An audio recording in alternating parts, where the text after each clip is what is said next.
accessing these drop ceiling lights for changing the neon tubes in them could be a bit of a chore. So let me show you what's involved in accessing them besides setting up a ladder safely. So I'm not talking about ladders. A couple of things you don't want to do. One, you don't want to break the diffusers like here. You see, this is apprentice Jimmy here, who installed an exit sign in a previous episode here, and then took a putty knife to remove the diffuser from the light box, you see, and it broke or snapped the diffuser in half. It's totally unnecessary to do this. The light housing comes with cute little levers that swing down and open up the case just like so. The other one is quite out of my reach over there. I'll show you in another location how this one opens. Another thing you don't want to do is, you see that sprinkler there over there? Yeah, you don't want to hit it. You don't want to break the usually red glass tube in the middle of it. Alright? If you do break that little bit of red glass inside of this thing, it's going to flood your building or your floor or your office. That's really inconvenient unless you really enjoy mopping for hours.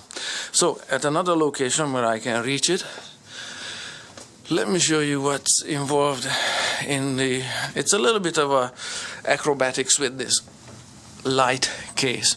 You see over here, this is the switch that I flipped down at the other location, so that's one of them, and the other one is right here. This is no rocket science. So far so good, but as soon as the door swings down, it doesn't stay a rectangle like it looks a rectangle from below, but it has quite a bit of a flex in it. So how the edges may not clear the T-bar ceiling pieces there. Let me just close it for a sec.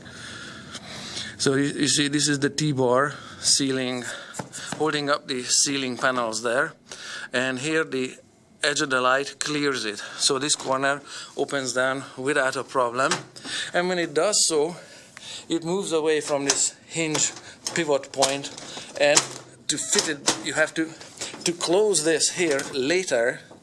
You see it, you have to push it back in that general direction towards the direction of this gap here, and there.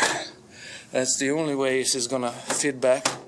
Alright, so just expect this door to, as it swings down, to move away from its pivot point. Okay, it doesn't come with fixed hinges.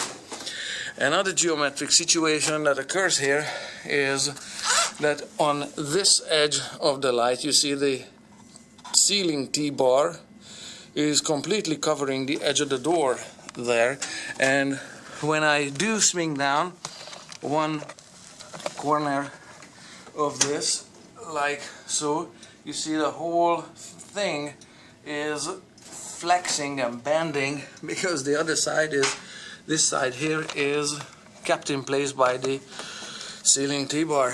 So it is not going to come down without damaging or bending the ceiling T-bar there, and it only comes down this much. It's enough for you to access the neon light, and when you put this one back together, you're gonna have to push it back that way there in this direction, because it also moves away horizontally in this direction, you see, as soon as it opens down. So it needs to be in place that way, as well as in place in this direction again, which takes some fiddling, especially when you have just one hand available for this.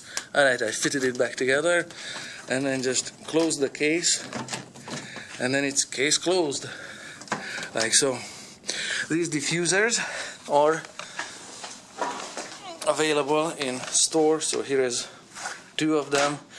It's not the end of the world if you break them or your apprentice breaks one, but they cost money and work to replace them. So, but that's basically what's involved. Again, be safe on a ladder below. Don't hit the sprinklers. There's no need to break anything. Just get ready for this door to move and shift, and you need two hands on it. solid for sure.